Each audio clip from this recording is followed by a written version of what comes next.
pour cette journée du 14 juillet. Chers amis, cari paesani, merci à tous d'être présents à ce traditionnel rendez-vous du 14 juillet. Ce monument aux morts devant lequel nous passons très souvent est bien plus que la simple énumération des noms qui sont des noms de ceux qui ont payé de leur vie le combat pour notre liberté. C'est le symbole d'un héritage commun, celui de la République, aujourd'hui socle des valeurs de notre démocratie. Chaque année, le 14 juillet nous rappelle que cette liberté a été arrachée au prix de nombreux sacrifices humains. Des hommes et des femmes sont morts pour que nous puissions aujourd'hui penser et vivre librement. Cette aspiration à la liberté a aussi été partagée par les Corses, voulant tourner le dos à la monarchie absolue, symbole de l'oppression durant la guerre de 1768. À l'époque, nos représentants ont adhéré à l'élan révolutionnaire. Ainsi, à la séance du 22 avril 1790 de l'Assemblée nationale, les députés extraordinaires de la Corse, entourant Pascal Paoli, revenu de Londres, prononcent le discours suivant. Nos seigneurs, la Corse libre nous députe vers vous pour vous rendre grâce de l'avoir affranchie. Le despotisme nous avait accablés, mais nous osons le dire, il ne nous avait pas soumis. Votre justice seule nous a conquis, et c'est à votre générosité que nous rendons les armes. Nous haïssions des maîtres dans le nom français, nous bénissons des libérateurs et des frères.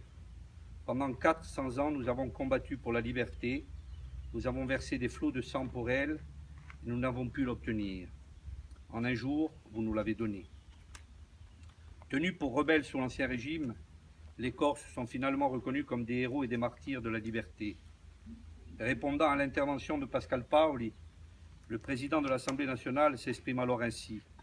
Messieurs, un peuple né pour l'indépendance, un peuple dont la France admira le courage tant qu'elle eut à le combattre et dont elle n'a vraiment achevé la conquête que le jour où elle l'a rendue à la liberté, devait sans doute goûter mieux qu'aucune autre partie de l'Empire le prix d'une constitution qui rend à l'homme tous ses droits et qui promet aux citoyens bonheur, gloire et prospérité. L'hommage que vous venez offrir à l'Assemblée nationale est digne de vous et d'elle. Elle fixe ses regards avec complaisance sur les députés d'une nation fière et généreuse qui désormais ne fera plus qu'une avec la France, et elle se plaît à reconnaître au milieu de vous celui qu'un choix libre mit jadis à votre tête, et qu'un des décrets dont l'Assemblée nationale se glorifie le plus vient de rendre à nos vœux. Elle aime à distinguer en lui le héros et le martyr de la liberté. Enfant adoptif de la France, recevez d'elle le bonheur qu'elle vous a préparé et payez-la par votre amour et par cette fidélité que vous venez de lui jurer si solennellement. Tous les 14 juillet, nous devons nous rappeler que la démocratie dans laquelle nous vivons a été gagnée au prix de nombreuses luttes. N'oublions jamais que la démocratie est un bien précieux. N'oublions jamais que ce bien est fragile et sans cesse menacé par l'homme lui-même.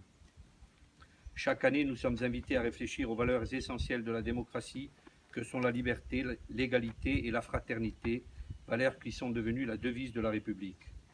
Héritées de la philosophie des Lumières, ces valeurs nous invitent à ne jamais céder au découragement face au déchaînement de l'histoire.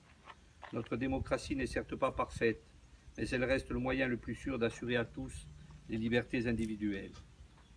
En 1880, lorsque la République décréta le 14 juillet, fête nationale, elle entendait donner à la prise de la Bastille toute sa dimension historique et symbolique. Mais il est clair qu'elle entendait surtout honorer la fête de la Fédération qui, en 1790, rassembla à Paris tous les représentants des provinces du pays dans un grand élan d'unité nationale.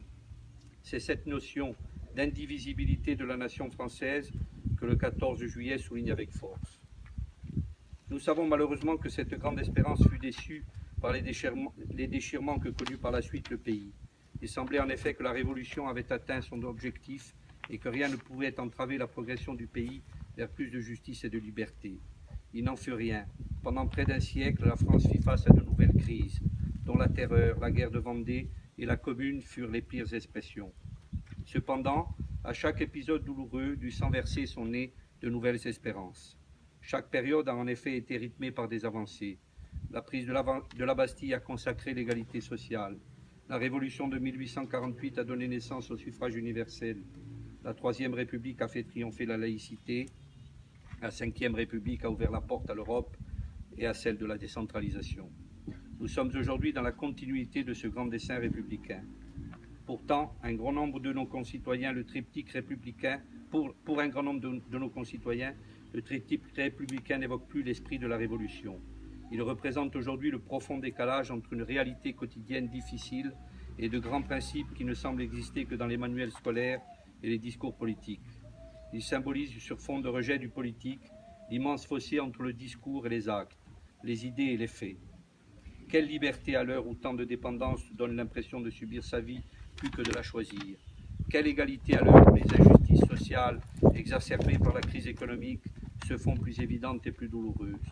Quelle fraternité à l'heure où le chacun pour soi relègue aux oubliettes la solidarité et la responsabilité citoyenne? C'est un faux procès de demander à un symbole d'être réalité, les valeurs n'étant qu'un guide pour l'action individuelle ou collective. A l'inverse, il serait irresponsable de ne pas examiner ces principes au regard de la réalité vécue et de ne pas confronter ces valeurs aux actions politiques menées et à leurs résultats. Finalement, la République devra mener de front deux batailles. D'un côté, la réalité des promesses afin de retrouver du crédit, de l'autre, l'affirmation des valeurs pour faire naître de nouveaux espoirs. Voilà, je vais conclure en vous demandant d'avoir une pensée en mémoire de tous ceux qui ont fait le sacrifice de leur vie pour défendre les valeurs de liberté, égalité et fraternité, et aussi en pensant à tous ceux qui luttent encore pour une république plus juste et pour la liberté. Beringrad.